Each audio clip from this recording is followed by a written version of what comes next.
The Ijebu village market was always full of life. Women called out their prices, traders argued, and children ran between stalls. But on this particular market day, something was different. A new seller had arrived. She sat under a large tree, her fruits and vegetables arranged neatly before her. The tomatoes were red like fire, the oranges shone like gold, and the ugu leaves looked fresher than morning dew. But it was not the fruits that caught people's attention, it was her. Her name was Adesua. She was the most beautiful girl anyone had ever seen. Her skin glowed like the moon, her eyes were as deep as the ocean, and her smile could make a man forget his worries. The men of the village stopped to stare. The women whispered among themselves. Where had she come from? No one knew. Good morning, my sister, Mama Chidinma greeted her. Are you new to this market? Adesua smiled warmly. Yes, Mama. I just love selling fresh food to good people. Her voice was soft, almost like music. Mama Chidinma felt a strange chill run down her spine. There was something different about this girl, something unnatural. But the villagers were enchanted. They bought from her, not only because her goods were the freshest but because they wanted to be close to her. Even the market men, who never cared about vegetables, found themselves buying from Adesua just to hear her speak. Yet, no one ever saw her come to the market. No one ever saw her leave. She was just there. One evening, Okon, a young hunter, decided to follow her. He waited until she packed up her stall and disappeared into the forest. He followed quietly, his heart pounding. Deeper and deeper she went, until she reached a small river. Then something unbelievable happened. Adesua stepped into the water, and for a brief moment, her reflection changed. Her human form faded, and in the water, Okon saw something else, something not human. He gasped. Adesua turned sharply. Their eyes met. Okon, she said softly. Why are you following me? The hunter could not move. He had seen something he was not supposed to see. Who, or what, was Adesua? Okon's heart pounded in his chest. He wanted to run, but his legs felt like stones. Adesua took a step towards him, her glowing eyes locked onto his. You should not have followed me, she said, her voice still as sweet as before, but now with something deeper, something ancient. Okon swallowed hard. Who are you? Adesua sighed and looked at the river. The water was calm again, no longer revealing the strange form Okon had seen. I am just a girl who loves the market, she said, but Okon knew it was more than that. No, he shook his head. You are not just a girl. I saw it. I saw you change. For the first time, Adesua looked sad. She turned away from him, staring at the trees. Fireflies danced in the night air, casting a soft glow around them. My family is not like yours, she finally admitted. They cannot take human form. Only I can. That is why I love being among humans. I love their laughter, their stories, their kindness. But I do not belong to them. Okon stared at her, confused and afraid, but also fascinated. If you are not human, then, what are you? Adesua looked at him, her eyes searching his face, as if deciding whether to tell him the truth. You are the first human to ever see me like this, she said. If I tell you, you must promise never to speak of it. Okon hesitated. A part of him wanted to run back to the village and tell everyone what he had seen. But another part of him, maybe the stronger part, wanted to know more. I promise, he whispered. Adesua smiled sadly. I come from the river people. We live beneath the water, in a world unseen by humans. My family is old, older than the forests, older than the rivers. We watch humans, but we do not live among them. I am the only one who can take this form, the only one who longs to be part of your world. Okon's mind rests. The river people, he had heard stories of spirits who lived in the waters, but they were just myths, or so he thought. But why do you come to the market? He asked. Why sell food if you have a home beneath the river? Adesua chuckled softly. Because I love it. I love the noise, the bargaining, the taste of roasted plantain, the smell of fresh pepper. I love the way humans talk and laugh, the way they care for their families. I may not be human, but I wish I was. Okon was silent for a long time. He had never met anyone like her. She was not just beautiful, she was something else, something rare, something magical. But before he could ask more questions, a rustling sound came from the trees behind them. Adesua's face changed. Her glowing eyes darkened. They are coming, she whispered. Who? Okon asked, his voice shaking. Adesua grabbed his hand, her touch surprisingly warm. My family. Okon's breath caught in his throat. If Adesua was not human, then what would her family be? And what would they do when they found him here? Okon's breath was shallow. The night around them seemed to grow colder. Your family, he whispered, are they dangerous? Adesua's grip on his hand tightened.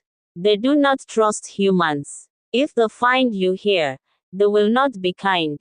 Okon's heart pounded. Then we need to leave.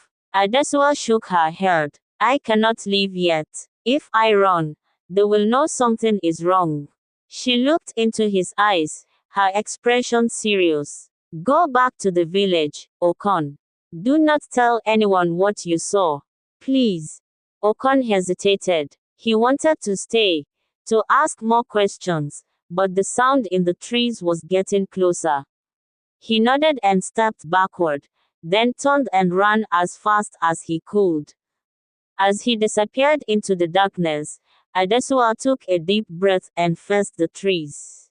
Moments later, 3 figures emerged from the shadows. Their skin shimmered like water under moonlight, their eyes glowing like hers. You were seen, one of them said. It was her elder brother, Ebuka. Adesua met his gaze without fear. He will not speak of it. Ebuka narrowed his eyes. He is human. Humans are weak. They cannot keep secrets. Adesua crossed her arms. He will. And even if he does not, I will handle it. Her siblings stared at her for a long moment before they finally turned and disappeared back into the night. Adesua sighed in relief. She had bought Okon time. But for how long? Days passed, and life in the market returned to normal. Okon kept his promise and spoke to no one, though he could not stop thinking about Adesua. Meanwhile, a new admirer had set his sights on her. His name was Bode. He was a smooth talker, a man with big dreams but little honesty. He was tall, with a charming smile that had fooled many women before. He had heard of Adesua, the mysterious, beautiful girl in the market, and he was determined to make her his.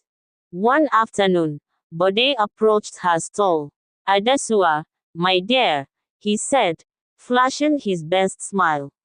I have never seen a woman as beautiful as you. Adesua looked up at him, unimpressed. Are you here to buy something, or just to talk? Bode chuckled. Ah, a strong woman. I like that. But truly, I came to see you. A woman as special as you should not be working in the market. You deserve a man who can take care of you. Adesua raised an eyebrow. And you think that man is you? Of course, Bode said confidently. I am a businessman. I make good money. I can give you a better life. Adesua smiled slightly. A better life. I already love the one I have. Bode was taken aback but did not give up. He visited her stall every day, buying small things, making her laugh, pretending to care. Slowly, he gained her trust. But Bode had a secret. He had debts, many debts. He owed money to men who would not wait much longer. And when he saw how well Adesua's fruits and vegetables sold, a wicked plan formed in his mind. If I marry her, he thought, all that money will be mine. He would win her heart, marry her, and then take everything she had. Once he had enough, he would leave. She was just a market girl, she would survive. But Bode did not know the truth about Adesua. He did not know she was not human.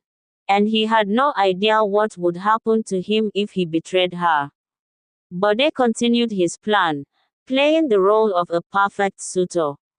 He brought Adesua gifts, fine beads, expensive wrappers, and sweet words that could make any woman blush. But Adesua was different. She accepted his kindness but never seemed completely swayed.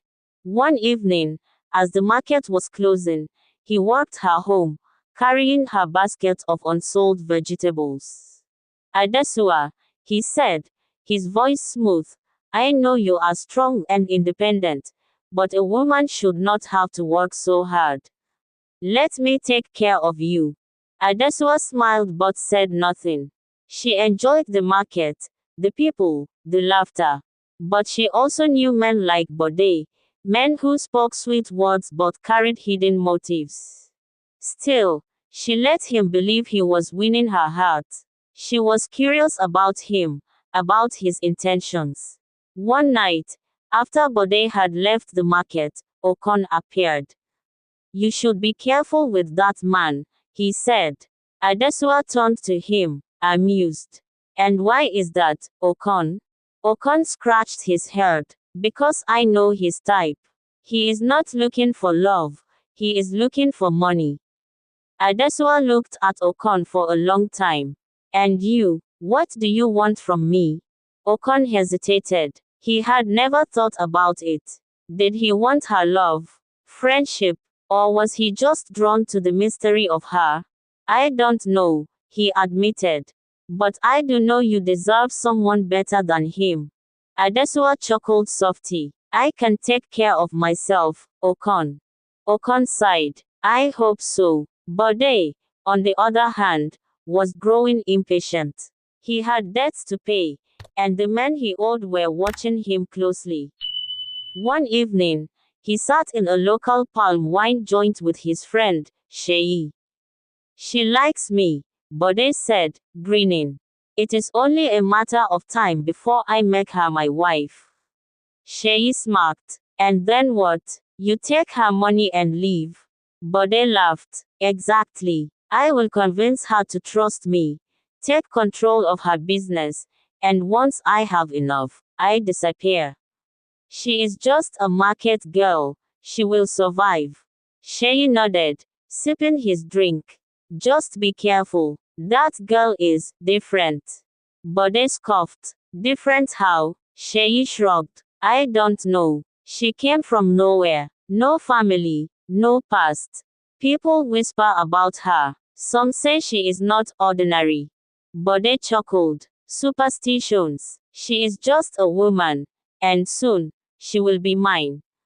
But as he spoke, a woman sitting nearby, a stranger wrapped in a dark blue wrapper, turned her head slightly. She had been listening, and as Bode laughed, the woman smiled, revealing teeth that shimmered like water under the moonlight. She knew Adesua. She was one of the river people. And she would not let Bode's betrayal go unpunished. That night, as Bode slept, he had a dream. He was standing in the market, but it was empty. No people, no sound, only silence. Then, he heard footsteps. He turned and saw Adesua, standing in front of him, dressed in a flowing blue gown. Bode, she said, her voice echoing. He tried to speak, but no words came out. You think you can trick me? She asked, stepping closer. Her eyes glowed like the river under the moonlight. You think you can take from me and walk away? Bode tried to run, but the ground beneath him turned to water. He sank, deeper and deeper, until he could not breathe. Then he woke up, gasping for air, drenched in sweat. His hands were shaking. It was just a dream, wasn't it? Bode sat up in his small room, his heart pounding. His body was drenched in sweat, but his room was cold, too cold. It felt unnatural, as if something unseen had just left. He tried to shake off the dream, but the fear clung to him. He had never believed in spirits or strange forces, but Adesua's glowing eyes haunted his mind. Still, greed is stronger than fear. The next morning, he returned to the market, forcing a confident smile. He would not let a silly dream stop him. He had a plan to move forward. Tonight, he would propose to Adesua. Once she was his wife, her money and business would belong to him. That evening, Bode arrived at Adesua's stall with a small wooden box. Inside was a gold ring, cheap, but shiny enough to impress her. He took a deep breath, then approached her with his most charming smile. Adesua, he said, taking her hand.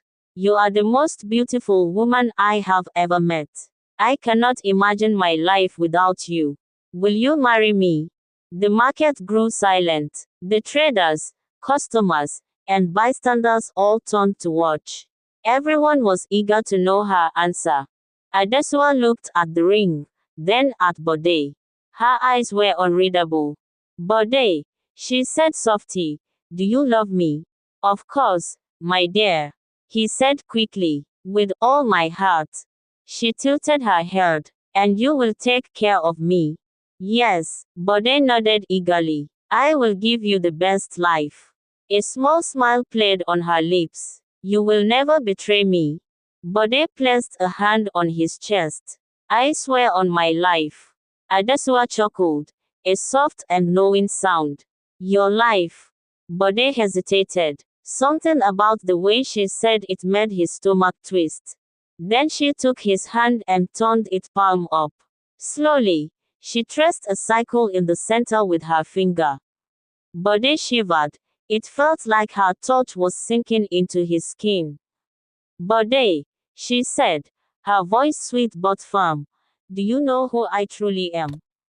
Bode swallowed. Why, you're Adesua, the most beautiful girl in the market. Adesua smiled. Yes, but I am also something more. As she spoke, the sky darkened unnaturally fast. The air grew heavy, thick with an unseen presence. The villagers shivered, sensing something was wrong. Bode tried to step back, but his feet felt glued to the ground. I know your plan, Adesua whispered. I know your debts. I know your greed. You thought you could take from me and walk away. Bod's mouth went dry. Adesua, please. Before he could finish, the ground beneath him turned soft. Wait. His feet sank slightly into the earth. He looked down and gasped. His toes were disappearing, as if the ground was swallowing him. Adesua, what is happening? He screamed, struggling to move. She stepped closer, her glowing eyes now unmistakably inhuman. You swore on your life, she said. And I accept your promise. Bode tried to scream, but his voice caught in his throat. The villagers gasped in horror as the ground swallowed him, inch by inch, until only his face remained above the earth. His eyes were wide with terror. Adesua crouched beside him, her voice soft. You wanted my wealth, Bode. Now you shall rest beneath it. With that, she tapped his forehead lightly. And he was gone. The villagers were frozen in fear. No one spoke. No one moved. Adesua stood, dusted off her hands, and smiled at the crowd. The market is closing soon, she said cheerfully. I hope you all had a good day. She picked up her basket and walked away, disappearing into the night. No one ever saw Bode again. And no one ever questioned Adesua. Thank you for watching and please don't forget to like.